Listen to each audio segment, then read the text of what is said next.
What If Season 2, proyek penutup MCU di tahun 2023. Sama seperti season pertamanya, series ini bakal revisit dan memberikan twist pada momen-momen klasik di MCU dengan menceritakan berbagai kejadian di cabang alternatif timeline MCU yang semuanya masih diawasi dan dinarasikan sama Uatu The Watcher. Bakal ada cerita, skenario, dan karakter baru, tapi masih ada juga lanjutan cerita dari karakter dari season pertama. Dan pastinya, trailer ini ada banyak easter eggs dan referensi menarik juga. Kali ini gue bakal nge-breakdown trailer dari series What If season kedua buat menggali detail-detail dari trailernya dan ngasih tahu kalian gambaran cerita dari season 2 What If ini. So langsung aja, nggak usah lama-lama lagi. Bareng gue Rian, let's explore this universe.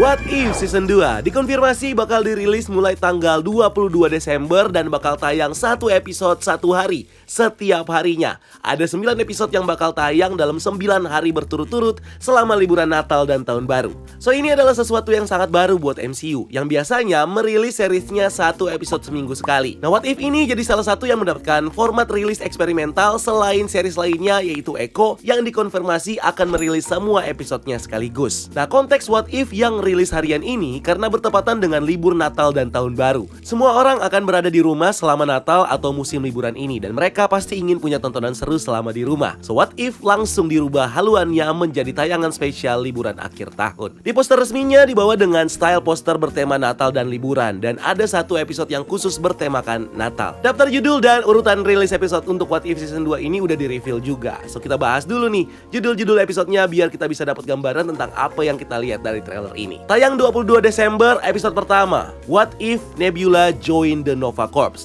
Dimana Nova Corps ini adalah pasukan dari planet Nova dari film Guardians of the Galaxy volume 1 yang memburu kelompok Avengers. 23 Desember 2023, episode kedua, What If Peter Quill Attack Earth Mightiest Heroes. Dimana Peter Quill kecil tiba-tiba dapat kekuatan misterius. 24 Desember, episode 3, What If Happy Hogan Save Christmas. Petualangan fun dari Happy Hogan menyelamatkan Natal. 25 Desember, episode 4, What If Iron Man Crash into the Grandmaster. Cerita alternatif dari Thor Ragnarok, tapi yang nyasar ke planet Sekar adalah Tony Stark. 26 Desember, episode 5, What If Captain Carter Fought the Hydra Stomper. Basically ini adalah adaptasi dari event Captain America and the Winter Soldier, tapi versi Captain Carter. 27 Desember, episode 6, What If the Avengers Assemble in 1602, yang merupakan adaptasi dari Marvel Studios untuk komik Marvel 1602 karya Neil Gaiman. 28 Desember, episode 7, What If Hela Found the Ten Rings, yang ceritanya basically bagaimana Hela dibuang ke bumi dan malah bertemu dengan The Mandarin. 29 Desember, episode 8, What If Kahori Reshape the World, yang akan memperkenalkan karakter original MCU. Dan episode terakhir 30 Desember, episode 9, What If Strange Supreme Intervene. Kembalinya si Doctor Strange dengan kekuatan dewa dari season 1. Oke, trailer ini dibuka dengan cuplikan dari episode 2, What If Peter Quill menyerang pahlawan terkuat di bumi alias The Avengers. Kita melihat Queen Jet yang diawaki sama Hank Pym sebagai Ant-Man, terus ada Winter Soldier dan ada Wendy Lawson aka Marvel. Dia adalah karakter ilmuwan dan prajurit Kree dari film Captain Marvel 2019.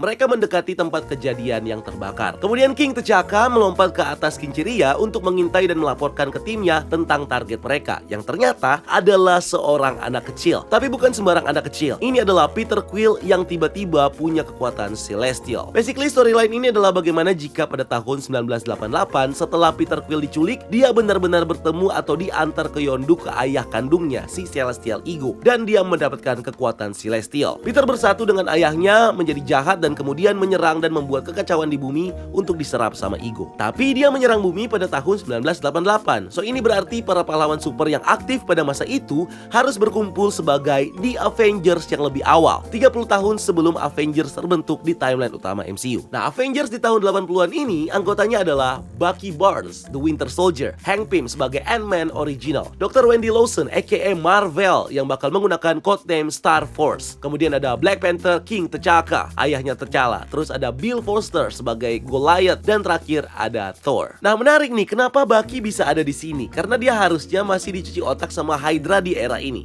Apakah si Bucky ini udah tobat atau mungkin dia masih sama tapi tenaganya diperlukan. Ya kurang lebih sama kayak Killmonger yang tenaganya diperlukan di tim Guardians of the Multiverse. Selain itu, buat kalian yang lupa sama Bill Foster, dia adalah mantan rekan Hank Pym yang muncul di film Ant-Man and the Wasp. Bill Foster adalah anggota dari S.H.I.E.L.D. selama tahun 80-an sampai 90-an. Dan di filmnya udah ditis kalau dia juga punya kemampuan membesarkan tubuh. Bill sebagai superhero Goliath ini memang juga ada di komiknya. So, kita melihat Peter Quill kecil di karnaval, memakai kaos Dolores River Rafting dan kemeja merahnya, pakaian yang sama dengan yang dia pakai di awal film GOTG 1. Kaos ini juga pernah dipakai ceweknya bertahun-tahun kemudian ketika mereka melarikan diri dari Morag. Nah, Peter ini tertarik sama booth hadiah yang berisi boneka rakun warna-warni, dan dia mengambil salah satunya yang jadi referensi dari sahabatnya Peter di timeline utama MCU, yaitu Rocket Raccoon. Tapi bukan cuma ngambil, Peter juga langsung meluk boneka rakun itu, menunjukkan kalau Peter Quill ini seperti haus kasih sayang emosional dan cinta setelah kematian ibunya. Sementara Ego hanya ingin menggunakan Peter Quill memanfaatkan ketidakstabilan dia untuk membantunya dengan misi Cosmic Expansion-nya. Kemudian ada detail kecil menarik di scene ketika Hank Pym melompat dari satu lampu ke lampu lainnya yang bikin lampu-lampu ini pecah. Seperti yang kita pelajari di film Ant-Man pertama, kostum Ant-Man memungkinkan pemakainya untuk mempertahankan massa tubuhnya meskipun ukuran mereka menyusut. Sehingga semua bohlam-bohlam ini hancur karena kena impact berat tubuhnya si Hank Pym walaupun dia kecil. Hank Pym juga bilang kalau dia jago ngehandle anak-anak karena dia sendiri memang punya anak, which is adalah si Hope Van Dyne yang kira-kira usianya sama kayak usia Peter di tahun ini. Kemudian di group shot ini, kalau diperhatikan, jet yang mereka kendarai nggak seperti versi awal Queen Jet yang prototipenya ada di film Captain Marvel. Tapi ini malah mirip seperti pesawat Blackbird dan jet milik X-Men ya. Moving on, kita mendapatkan shot helm bertanduk Hela dalam kegelapan dan hanya diterangi oleh kilatan petir. Di sini terlihat kalau helmnya ini ada di sebuah kawah. Kemudian kita melihat Hela sendiri berjalan mendekati luar kawahnya yang dikelilingi orang-orang. Cerita ini adalah episode 7, What If Hela Menemukan Ten Rings. So di sini sebenarnya yang terjadi nggak seperti yang di-expect sama banyak orang. Hela bukan menemukan Ten Rings dan menyerang atau menginvasi bumi. Tapi inti ceritanya ada di titik pengasingan Hela. Di masa lalu sebelum Thor lahir, Hela diasingkan atau dibuang ke penjara di sebuah pocket dimension sama Odin. Nah di sini Hela malah diasingkan ke bumi, sama seperti Thor yang dibuang ke bumi ketika dia mengecewakan Odin yang membuat dia tidak worthy lagi mengangkat Mjolnir. Basically ini adalah salah satu versi kejadian di film Thor pertama tapi untuk originnya Hela. Makanya episode ini direferensikan dengan Hela dan helmnya yang ada di kawah, sama seperti bekas impact Mjolnir di bumi. Nah berdasarkan bocoran episodenya, episode ini akan mirror ceritanya dengan film Thor pertama di mana Hela akan belajar menjadi humble dan dirinya diterima di Talo dan penduduknya untuk mempelajari seni bela diri mereka. Shot kaki Hela yang berjalan di hutan ini kemudian match cut dengan Nebula yang berjalan mendekati Yondu yang tidak sadarkan diri. Ini dari episode 1 What If Nebula bergabung dengan Nova Corps. Kita bisa melihat helm yang dipakai Nebula adalah helm khas Nova Corps dengan bintang merah di tengah dahinya. Nebula kemudian menggunakan device-nya untuk memproyeksikan hologram dari struktur data bola misterius. Struktur ini menurut gua adalah map dari tempat dia berada untuk menjalankan misi dan targetnya, yaitu memburu The Avengers yang dipimpin sama Yondu. Kemudian ada klip singkat lagi dari Avengers tahun 80-an. Ada King T'Chaka, Bill Foster, Wendy Lawson, dan Hank Pym. Tapi di sini ada Howard Stark yang berkumis dan berambut putih, juga ada Peggy Carter tua yang tampak mereka ini persis sama kayak penampilan mereka di opening film Ant-Man 1 tahun 1989. Peggy menjabat sebagai Director S.H.I.E.L.D. yang akan menjadi sosok Nick Fury di tim ini, dan Howard Stark juga sebagai donatur buat tim Avengers ini. Kita melihat tim ini menatap seseorang ke arah layar yang mirip seperti scene Avengers 616 menatap ke Loki. Jadi mungkin mereka sedang melihat Peter Quill kecil saat mereka berhasil mengalahkan dan menahan dia. Next kita bisa melihat naga dari Talo di film Shang-Chi, The Great Protector, yang melawan Soul Sucker alias Dweller in the Darkness. Ini juga berasal dari episode Hela dan Ten Rings, tapi perhatikan matanya yang bersinar hijau. Jadi Hela mungkin mengendalikannya seperti dia mengendalikan serigala Fenrir di Ragnarok. Naganya jadi peliharaan baru nih buat Hela selama di Talo. Kita kemudian melihat Wanda dengan mahkota Scarlet Witch-nya. Sebelumnya dirumorkan akan ada varian Wanda Merlin dari ratusan tahun yang lalu yang jadi sosok penyihir kuat dan legendaris seperti Merlin dari legenda atau mitologi King Arthur. So bisa diasumsikan ini adalah episode 6 What If Avengers berkumpul pada tahun 1602. Ini akan jadi episode yang mengadaptasi mini seri komik Marvel 1602 karya Neil Gaiman dan Andy Kubert yang bersetting di Earth 311. Di realitas ini pahlawan super muncul 400 tahun lebih lebih awal di tahun 1600-an, dimulai di Inggris dan kemudian berpindah ke koloni Amerika. Dan kita melihat manusia dan pihak gereja yang memburu dan menyiksa ras yang dianggap keturunan penyihir karena kelainan mereka, yang ternyata adalah mutant di universe ini. Saat Wanda mengeluarkan ledakan energi chaos magicnya, kita bisa lihat ada beberapa orang lain bersama Wanda. Tidak terlihat begitu jelas, tapi mungkin ini adalah penyihir wanita lainnya yang akan menjadi bagian dari Coven atau perkumpulan penyihir Wanda di era ini. Sepertinya yang paling kanan ada Ancient One yang botak, lalu ada berdiri di sebelah kirinya yang mungkin adalah Lady Sif atau Thor, karena di helmnya ini ada sayapnya. Mungkin juga ini adalah Frigga ya, karena Frigga juga adalah seorang penyihir, dan dari flashbacknya di film Thor Love and Thunder, helm Frigga muda juga ada sayapnya. Sementara itu yang naik kuda bisa jadi adalah variannya Loki atau Hela, karena terlihat tanduk mahkotanya yang besar dan dia memegang sebuah scepter Loki. Kemudian ada cuplikan singkat The Watcher yang berada di realitas Prisma dimensi kelimanya, tempat di mana The Watcher mengamati segalanya. Di sini Infinity Ultron pertama kali berbalik dan melihat The Watcher lalu menerobos masuk. Nah, detail menarik di mana lubang tempat Ultron menerobos masuk ini masih ada ya. Di trailer ini The Watcher juga bilang, Anda mengira ceritanya sudah berakhir, tetapi ini baru saja dimulai. Saya tidak membuat sequel biasanya, tapi segalanya telah menjadi sedikit kacau di multiverse. Nah, ini semacam komentar yang merefer ke sebagian besar cerita What If di komik yang tidak pernah mendapatkan sequel karena ceritanya yang non-canon dan cuman one shot. Tapi series What If ini melanggar aturan itu dan bikin kontinuitasnya sendiri. Selain itu mungkin juga yang dimaksud dengan sedikit kacau atau twist di multiverse sekarang bisa jadi adalah event yang terjadi di ending Loki season kedua. Sebelumnya Kevin Feige dan produser Richie Palmer pun konfirmasi kalau kejadian dan kegilaan multiverse di What If, Spider-Man No Way Home, dan Doctor Strange in the Multiverse of Madness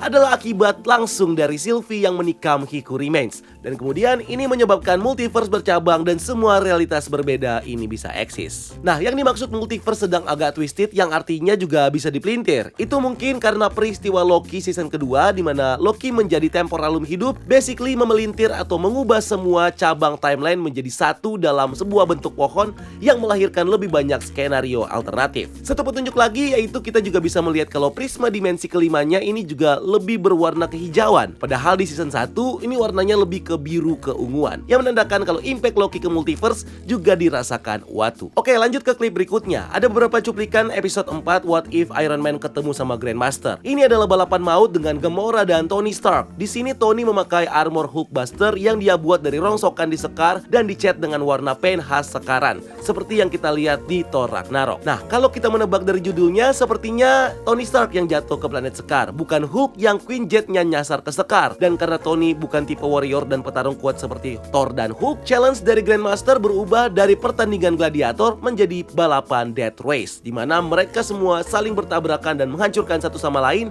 sambil balapan mobil. Mungkin ini dirubah karena nggak memungkinkan buat Tony Stark untuk ikutan gladiator. Di sini mungkin Tony juga kasih semacam ide racing rumble untuk menggantikan konsep gladiator di Sekar. Lalu ada Valkyrie yang teaming up dengan Korg yang punya peliharaan seekor hewan pengerat kecil, dan Grandmaster yang juga ikutan langsung di balapannya. Nah, kalau kalian ingat, Gamora dan Tony dari episode ini juga udah muncul di season pertama, di mana Gamora dipilih sama The Watcher sebagai Guardians of the Multiverse waktu Tony dan Gamora ada di Nidavellir dengan E3 sedang membuat Infinity Stones Crusher. Episode ini sebenarnya direncanakan tayang di season 1, tapi progresnya belum cukup siap sampai tanggal tayangnya sudah ditentukan. Makanya episode ini jadi masuk ke dalam urutan di season keduanya. Lalu ada fight scene dari episode Peter Quill versus Avengers tahun 80-an. Di sini para Avengers sedang melawan Ego dalam human formnya di gurun pasir. Dia membentuk pasukan yang terbuat dari tanah, sama seperti di GOTG volume 2. Dia mengubah bebatuan dan medan di planetnya itu untuk menjadi sesuatu yang bisa dilawan oleh musuhnya. Hal yang sama juga terjadi di sini. So mungkin Ego dan Peter juga sudah menjadi bagian satu dengan bumi dan mengendalikan elemen atau memanipulasi lingkungannya. Kemudian lanjutan dari episode Hela dan Ten Rings, di mana Hela sedang berlatih bela diri mengenakan pakaian tradisional Talo. Dia berlatih dengan Ying Li, ibunya Shang-Chi di timeline utama. Nah, seperti yang di awal tadi gue bilang, Hela bukan menyerang atau menginvasi Talo, tapi berbaur untuk diterima dan mempelajari hidup mereka. Dan kemudian kembali ke episode Nebula jadi Nova Corps, di mana kita bisa melihat seragam Nova Corps yang dipakai Nebula dengan lambang 3 matahari Sendar. Ini kejadiannya sebelum klip pertama tadi karena Yondu masih bisa menyerang dengan Yaka Arrow-nya dan mengalihkan perhatian Nebula dengan hologram dirinya, tapi Nebula tetap bisa menangkap panahnya ini. Lanjut, Wenwu dan Hela bekerja sama untuk melawan Odin. Di sini Hela memakai armor dan perisai sisik naga dari Talo, dan Odin di sini masih punya 2 matanya. Ini bisa memberikan kita gambaran kasar kapan timeline ini terjadi, yaitu sebelum tahun 965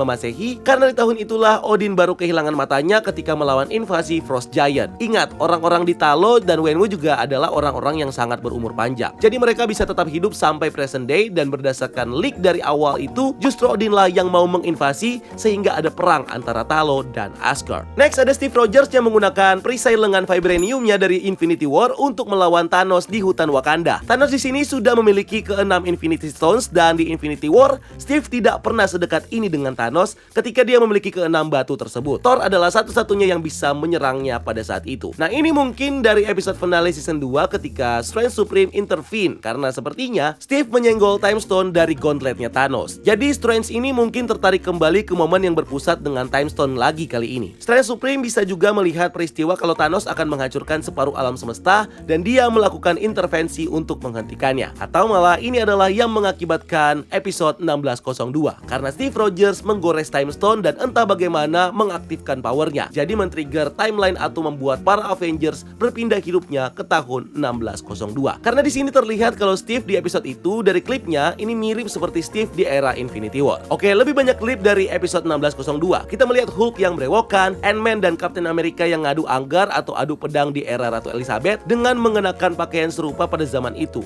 Juga terlihat mereka yang bermandikan cahaya merah. Ini mungkin adalah Chaos Magic dari Scarlet Witch yang punya peran penting di episode ini. Kita juga bisa melihat Gamora yang mengambil tongkat melting stick dari Topaz, asistennya Grandmaster, dan menyerang seseorang ke arah layar. Nah, kalau kalian ingat di Ragnarok ada plot soal revolusi untuk menggulingkan Grandmaster. Mungkin ini adalah waktunya Gamora menyerang si Grandmaster. Terus ada juga scene di mana Rocket melompat ke bahu Dark Elf. Rocket di sini memakai armor bionik dan jadi cyborg. Mungkin ini adalah bagian dari episode Nebula dan Nova Corps, atau mungkin juga ini adalah episode Strange Supreme karena lightingnya ini mirip dengan klip berikutnya. Dan klip berikutnya adalah di mana Strange Supreme akhirnya kembali buat turun tangan dan bilang dia sudah lama mencari seseorang. Kemudian kita melihat Kahori, karakter baru original yang debut di series ini. Namanya sebenarnya dibacanya Kahorti menurut Ryan Little yang memproduseri dan menulis episode ini. Episode ini akan mengeksplorasi apa yang akan terjadi jika Tesseract jatuh ke bumi dan mendarat di area Konfederasi Sovereign Haudenosaunee sebelum penjajahan Amerika oleh koloni Inggris. Kahorti adalah nama asli dari Wolf Clan, yang artinya dia yang menggerakkan hutan atau seseorang yang memotivasi orang-orang di sekitarnya. Tesseract ini jatuh di sebuah danau di mana Kahorti tenggelam dan menyatu dengan Tesseract alias Space Stone, sehingga dia memiliki kemampuan teleportasi yang kita lihat di sepanjang trailer ini. Dia akan bergabung dengan Captain Carter di episode crossover terakhir saat mereka menghadapi seorang yang misterius di scene ini. Sebenarnya di shot lainnya nanti di-reveal kalau mereka berhadapan dengan Thanos dari dimensi lain yang muncul dari portal yang dibuka Kahorti. Tapi dibanding dengan shot pertama tadi, kakinya ini terlalu ramping buat jadi Thanos. So mungkin mereka akan berhadapan dengan berbagai karakter lain lagi yang muncul dari portal Kahorti. Di sini Thanos mengambil shield Peggy dan terlihat juga Thanos yang punya Infinity Stones lengkap di gauntletnya, tapi dia tidak menggunakannya. Jadi Thanos mungkin disummon untuk membantu Peggy dan Kahorti. Kita juga melihat Kahorti dengan kekuatan Space Stones membuka banyak portal di atas. Peggy juga membawa pedang dengan energi warna hijau. Setelah itu dia juga mengulurkan tangan ke dalam portal hijau untuk meraih tangan seseorang. Ini mungkin adalah sosok yang sama yang menemani Wanda dan naik kuda di awal trailer tadi, karena terlihat ada scepter dan juga ada tanduk di kepalanya. Nah, semakin memperkuat dugaan gue kalau ini adalah varian Loki atau mungkin Hela yang nantinya akan memberikan Peggy pedang energinya sebagai imbalan karena telah menyelamatkannya. Terus ada Killmonger yang kemungkinan besar adalah Killmonger yang sama dari season pertama yang akan kembali di sini. Dia akan ikut serta nih sepertinya di finale season ini. Terakhir kalau kita melihat Killmonger di What If ketika dia dimasukkan ke Pocket Dimension bersama dengan Arnim Zola, dan Strange Supreme yang mau menebus kesalahannya memutuskan untuk mengawasi mereka. Dan dengan adanya episode di mana Strange Supreme turun tangan dan intervensi di season ini, berarti penjara Killmonger dan Zola ini tidak ada yang mengawasi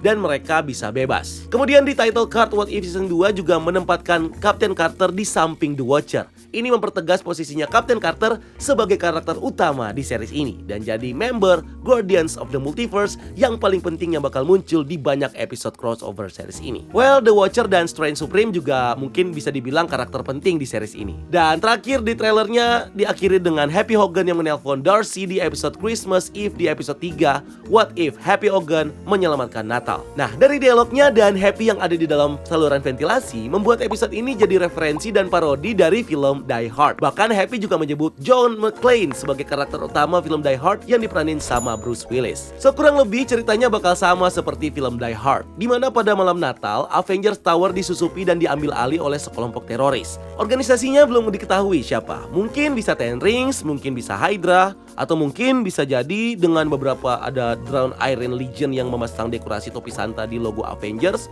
Bisa jadi ini ngetis keterlibatan Iron Legion dan Ultron yang menjadi pelakunya. So kalau kita lihat ada Tony Stark yang memakai kostum Santa, dan di shot terakhir para Avengers yang datang nge-create group shot ikonik mereka dari Avengers Age of Ultron. Ada Iron Man, Hawkeye, Steve Rogers dengan kostum elf warna hijau, dan Natasha dengan pakaian balerina. So mungkin inilah kenapa sebabnya Avengers Tower diserang dan Happy malah menghubungi Darcy, karena para Avengers tadinya lagi pada sibuk mengisi acara atau pesta Natal dan baru assemble di detik-detik terakhir atau setelah konfliknya selesai. Karena kalau dari judul episodenya, tetap Happy lah yang menjadi penyelamat Natal. Nah, satu-satunya episode dari What If Season 2 ini yang tidak terlalu kelihatan atau ditunjukkan secara spesifik sebenarnya adalah episode Captain Carter melawan Hydra Stomper yang mereka tease di akhir season 1. Walaupun Captain Carter banyak muncul di trailer ini, tapi kelihatannya itu cuma dari episode crossover karena nggak ada cuplikan khusus yang menceritakan dia melawan Steve si Hydra Stomper yang basically jadi Winter Soldier-nya buat Captain Carter. So mungkin ada kejutan atau cerita khusus yang disimpan buat trailer selanjutnya. Yang pasti dari 9 episode What If ini semuanya bakal unik-unik dengan cerita yang khas masing-masing setiap episodenya. So nggak sabar buat nungguin nanti liburan akhir tahun. So itu dia yang bisa kita bahas dan breakdown dari trailer series What If season kedua. Kalau ada hal-hal yang gue lewatkan atau kalian punya pendapat, teori, dan bahasan sendiri, please tulis di kolom komentar di bawah dan mari kita diskusi rame-rame. By the way, sorry banget suara gue agak-agak serak karena gue bener-bener lagi habis suaranya karena flu dan batuk ini belum sembuh. Doain gue mudah-mudahan cepat sembuh dan bisa lancar lagi videonya ya. And thank you udah nonton video ini. Jangan lupa untuk like video ini dan subscribe sebagai bentuk dukungan kalian buat channel ini. Cari kita juga di TikTok dan di Instagram Breakdown.Universe karena kita juga bikin konten menarik di sana. Dan jangan lupa lakukan satu kebaikan hari ini. See you on the next video. Gue Rian, until next time. Keep exploring the multiverse.